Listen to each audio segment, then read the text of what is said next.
All right, everyone, I'm gonna go ahead and get started. So hopefully you can see my screen here. So this is the Campus Comeback AmeriCorps Performance Measure training. So I'm gonna go over a little bit of the performance measures that you'll be submitting to us throughout the program year. As was mentioned during the supervisor orientation, we've lessened the reporting that you'll be doing.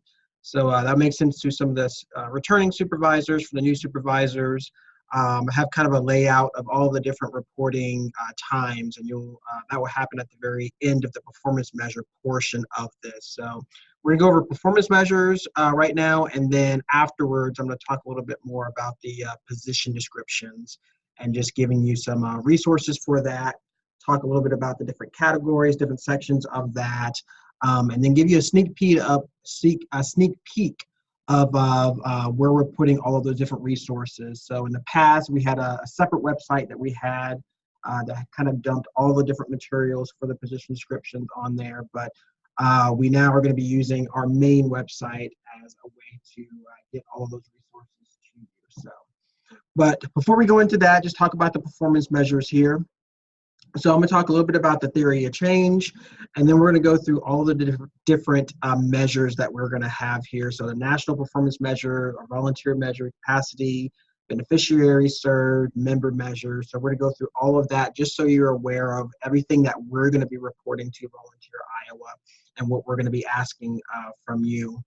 All of this will be in a form stack. So you'll receive a form stack, and I'll send out reminders of when these reports will be due. But that's how you'll put in all of your information is in that form stack template there. So a little bit just about the theory of change again. So long-term outcome is really just for organizations to improve their capacity and that they're able to provide more and better direct services to their communities.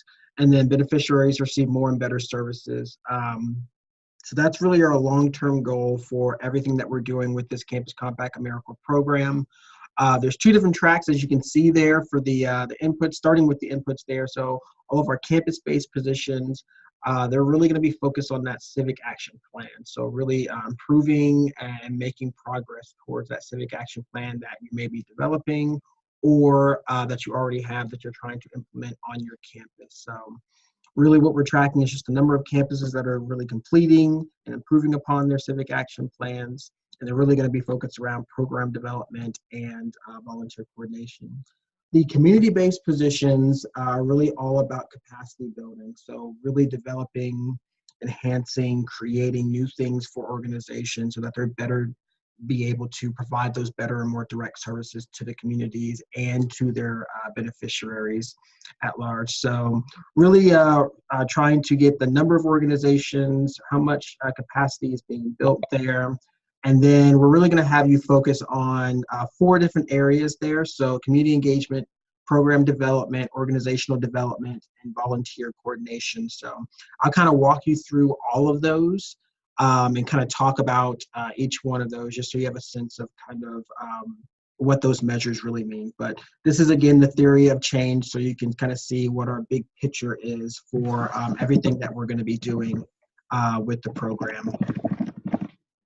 So with the national performance measures, so our first output there is just the number of campuses completing the civic action plans, and the instrument that we're going to be using is really just a pre-survey that's completed through the member position description. So through that position description, we're actually going to be able to pull out some information about which campuses are going to be completing or working towards improvements for their civic action plan. So that's how we're getting that portion or that aspect of the performance measure. Going on next, so the number of Campus AmeriCorps sites that are monitoring their progress for improving these goals. So we'll be actually having a post-survey that the host site that you all will be completing for us. So this is just everyone who's going to have some kind of a goal that is for civic action plans. That will be open sometime in the springtime, so the end of the spring, but the final report is August 31st, I believe, and that's going to be on your host site agreement. So that's how we're capturing everything with the civic action plan. kind of portion of our national performance measure. So are there any questions just about those? You can chime in, you can unmute yourself, you can put it in the chat, but if you have any questions anytime along the way, definitely let me know, especially if I'm going too fast here. I'm not seeing any, so I'm gonna go on. So our volunteer measures, so these are the measures that we're always gonna be kind of tracking, and these are around recruited volunteers and managed volunteers for your projects.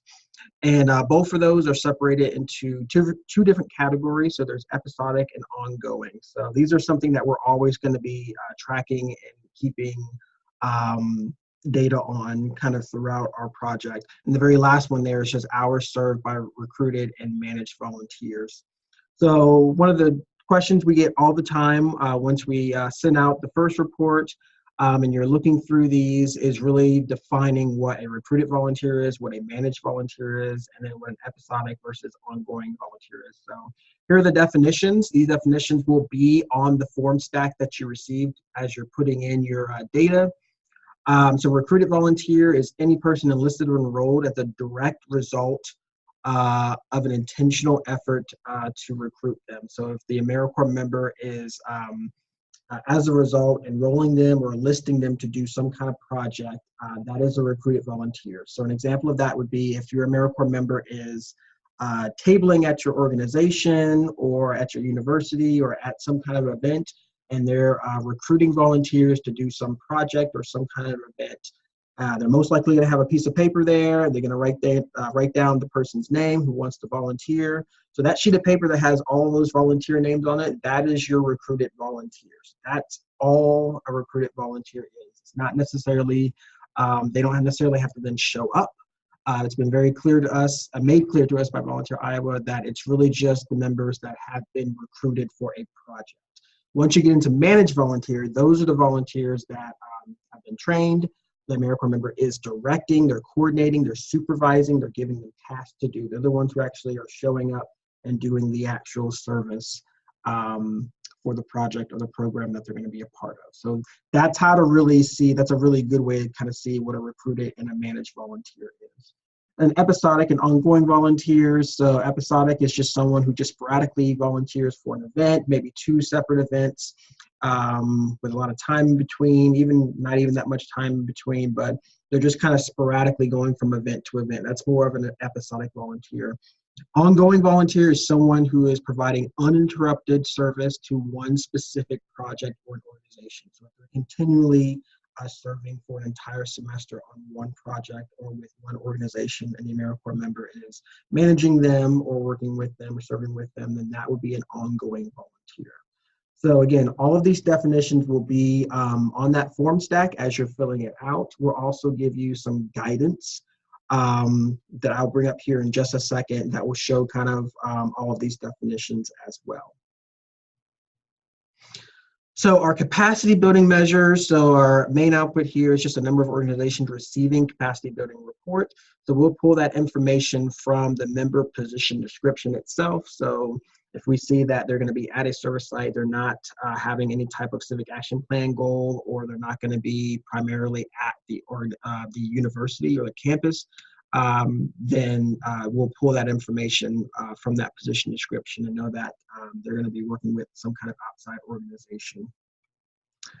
Our outcome for that, overall outcome, is that those organizations report that capacity building efforts are helping them make their organization more effective in some way. So there will be a post-survey that's actually sent out to the service sites, and that's where we'll get all of that information. So for returning site supervisors who've been with us for a couple of years, it'll look very similar to the pre and post surveys we used to do a couple of years ago, but it's really just focused on the post there. So it's really them really letting us know if they've become more effective as a result of the AmeriCorps members' efforts at their organization. So that will be a post survey that is sent out directly to the service site. And then the program focus areas that I mentioned a little bit earlier. So on campus, so the whole focus is going to be that civic action plan, improving efforts for campuses to make progress towards that. And then off-campus is all about capacity building. So it's their community engagement efforts, program development, research development, and volunteer coordination. So that's how it will appear in the post surveys that we send to the service sites. So we will have definitions in there as well. A lot of these are self-explanatory, pretty much. So community engagement, it's really focused on, are they building partnerships with the organization? Program development, are they creating something? Are they developing something, enhancing some kind of program that's already there at the site? Researching, so if they collecting data, are they doing some kind of other research for the organization? And then just volunteer coordination. So are they recruiting volunteers, are they managing volunteers, creating some kind of volunteer recruitment materials to help out the organization. So those are what all of our kind of focus areas on and off campus are. And then some of the last slides here, just some of the, I don't want to say they're random kind of measures that we're tracking, but there's additional measures that we're required to kind of report on as well. So the first one here is just beneficiary served measures. So these all can be estimates. So veteran family members served, military family members, active duty, and there's a definition for active duty right there, and we'll have that on the form stack. Going forward, member measures, so how many AmeriCorps members that are actually veterans, number of civic engagement trainings and lessons or reflections sessions that's being done per member. So as was stated at the Cert Supervisor orientation, a lot of those additional trainings that were required last year for the program, so the civic engagement, effective communication, national disaster, all of those are not required anymore, but we still want to track what kind of trainings that your members will be doing as well. So we'll still be pulling that information from their training certification form at the end of their service. Members who participated in any disaster service projects, local disasters in which AmeriCorps members have responded, and then any members that are actually affected by any natural disasters. Ryan, I have a question. Yep. Regarding the trainings, I know you stated that it's going to change. Is it the hours that's going to train or change? I'm sorry. No, the hours don't change, so they can still do up to 20% of their 300 hours or 20% of their 1,700 hours, depending on what level that they are. But that still stays the same. But the only required trainings this year is just the timekeeping training and then the Using Your Education Award. That's the only trainings that are required, though we are requiring all members to go to the Civic Action Academy, and we're still encouraging them to do professional development in some way. So. Okay. And then the timekeeping training, is that found online or where? Nope. That will be, so both of those required trainings are ones that we're already providing them. So is that like when you're going to come? Is that so that's going to be the pre-service orientations that I do. I do part of the timekeeping training, but once they receive their email with their username and password, that kind of ends the training. So that's essentially when the training is complete. And then the Using Your Education Award, that's what I send out at the very end of the service. So both of those are essentially already taken care of. Okay, I just wanted to make sure regarding the trainings. No problem, no problem. Thank you.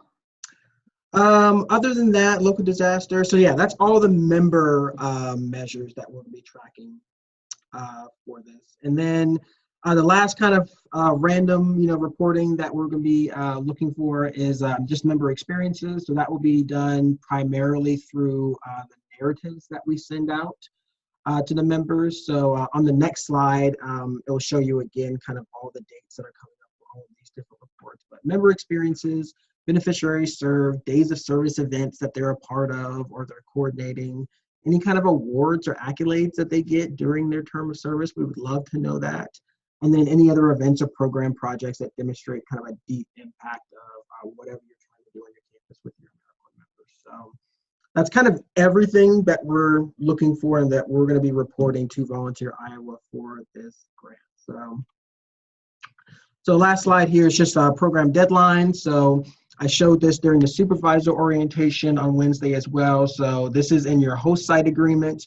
So those are all of the dates for this coming year of when everything is due. So for the majority of most of the campuses, you'll only be reporting 2 times. So that fall and then that spring performance measure report. So that fall one, the due date for that will be in the middle of January, and then the spring one will be the beginning of June. So we're not doing the quarterly reports like we did last year if you are returning a supervisor, but that should be the only ones. The majority of everyone's members are going to be exited by the end of May anyway, if this is if you're trying to have a true academic year program. So that should be a little less reporting for you, but if you do have members going into the summer, we have that summer performance measure due date, and then the final one in December. So plenty of time to kind of submit these reports. And then if you do have a Civic Action Plan goal, that report is at the end of August of next year. So that's when I will pull all of that information for that. And then members will have some additional evaluations and narratives that you see there at the bottom. So they will now have a 60-day kind of evaluation, a 6-week narrative, and a 6-month kind of check-in as well, with some narrative and evaluations that we throw in there. And then full-time members are going to have a monthly narrative that they'll need to complete every single month. So that's kind of all the reporting. You can definitely put it in your calendars. I'll send out some reminders to everyone with all of these dates as they are about to approach, just to remind you of when they're due. So that's everything with the performance measure portion of this training. So before I move into the position description training, is there any questions, any additional questions for performance measures?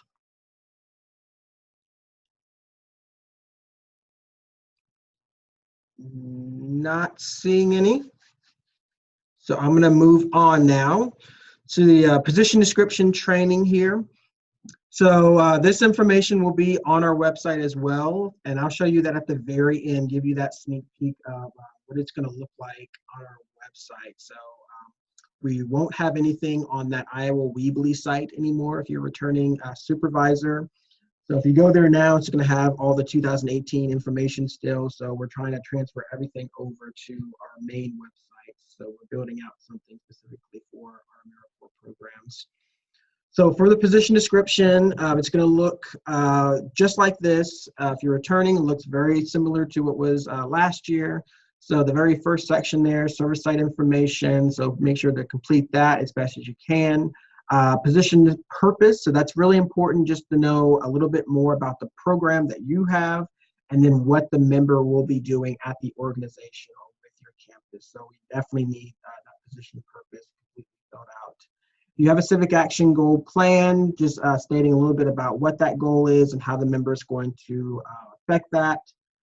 Typical service conditions, so they're going to be primarily at a desk in an office, at your campus, they're going to be off-site, they're going to be somewhere else, just anything that goes into the typical service conditions that the AmeriCorps member is going to be experiencing.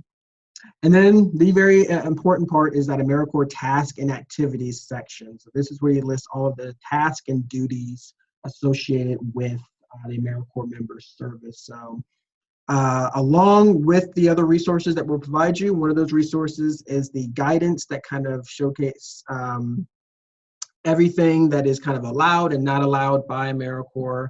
So we have a list of kind of shoulds and should nots that we'll kind of outline for you as well. And just kind of key phrases to avoid, things to kind of think about. Really, you're thinking about indirect service, capacity building type of project work. So anything where you're developing, creating, enhancing, researching something, those are really the things that are allowable with our capacity building focus. And then the very last thing there is the service schedule. So we do need a service schedule or a, as close as you can, a most accurate version of that service schedule that we can submit and put on their, with their time, submit on their timekeeping website. So once they get access to their timesheets, they also will have access to their member agreement and this position description. So when we post it on there, we definitely need some type of a service schedule. So It can be as broad as just they want to do 8 hours a week, Monday, Wednesday, and Friday. You can put down an actual schedule of what they're going to be doing every single week, every single day, Monday through Friday. But as specific as you can make it will make Volunteer Iowa, our grantor, happy. So please try to have something in that service schedule. So if the member doesn't quite know what it's going to be yet, I would say just have them come up with something as close to kind of what they're trying to go with. So if it's just an hour, they're expecting to do like 6 or 8 hours a week or something like that, that's absolutely fine. We can always adjust it afterwards if they have more of a schedule that they want to include in there after the fact. But we do need something kind of initially when they start serving. So general guidelines, so the eligible service sites, nonprofit organizations, state and local governments, elementary and secondary schools, Indian tribes, higher ed institutions, and then other labor organizations are the eligible service sites. Service site limitations, so full-time members can only serve at the host site. So they can only serve at the campus or the host site that they're recruited for. Part-time members, so those 300-hour members can serve to up to 3 different organizations, just as long as they are eligible service sites that we just mentioned. And then position description guidelines, so we'll provide that document for you of all of the different should and should nots. I mentioned some of those during the supervisor orientation, and I'll go over some of them in the next couple of slides here, but just making sure that everything that is being captured on that document is allowable by AmeriCorps.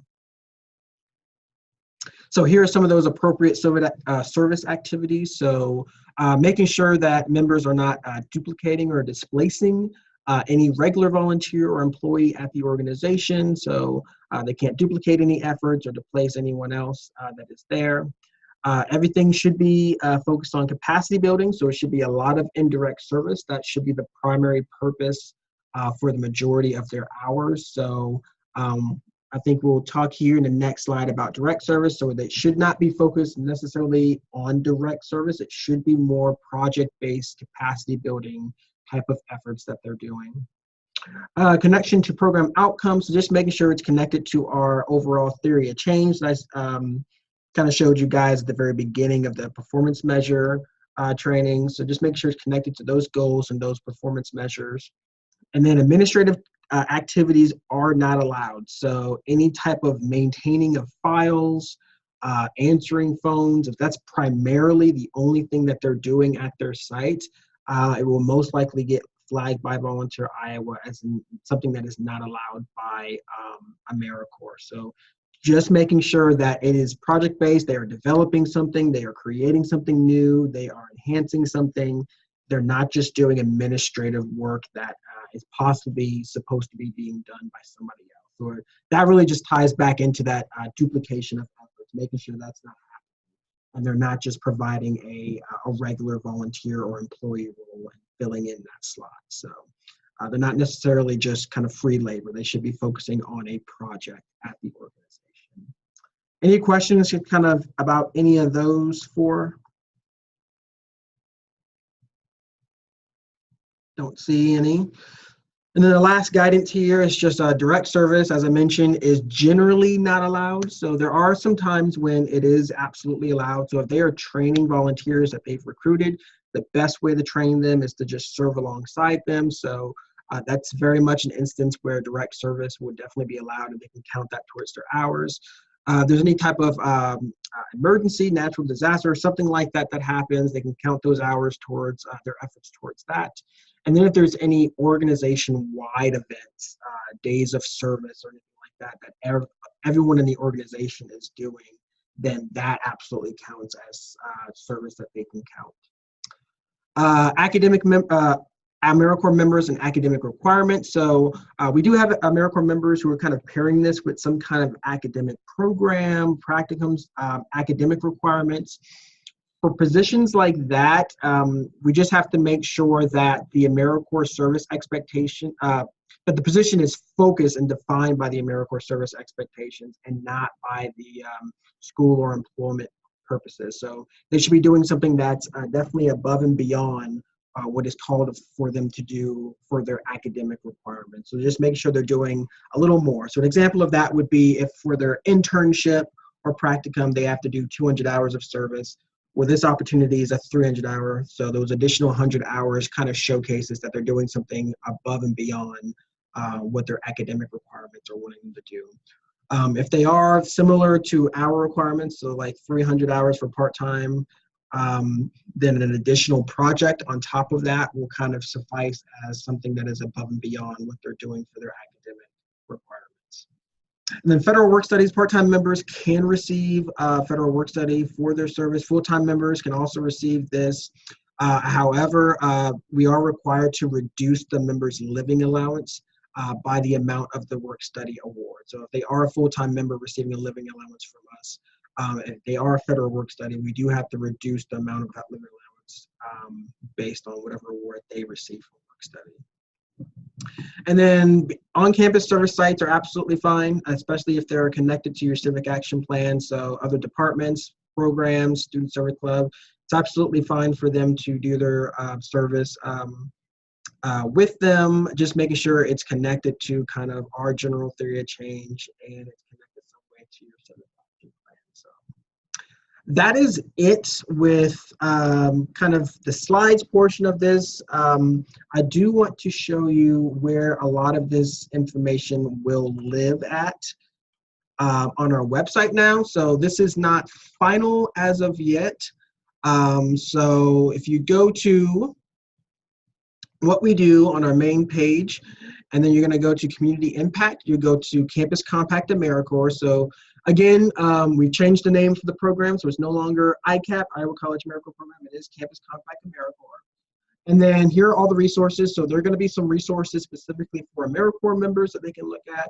So those are where all the trainings that I usually direct members to when they had all those required trainings. So those trainings are still going to exist there for them to do. Especially if they get behind on their hours, it's always a really good way for them to kind of catch up on hours. But there's also a tab here for AmeriCorps supervisors. And when you click on that, that is what we're currently building out. So right now, everything should be completed by early next week.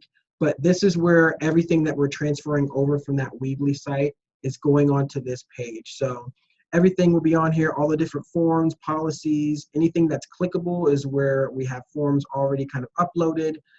Encore training, which is what we're going to be talking about in the next training at 2 o'clock. So it has instructions for that, what I'll be going over. Has information on position descriptions.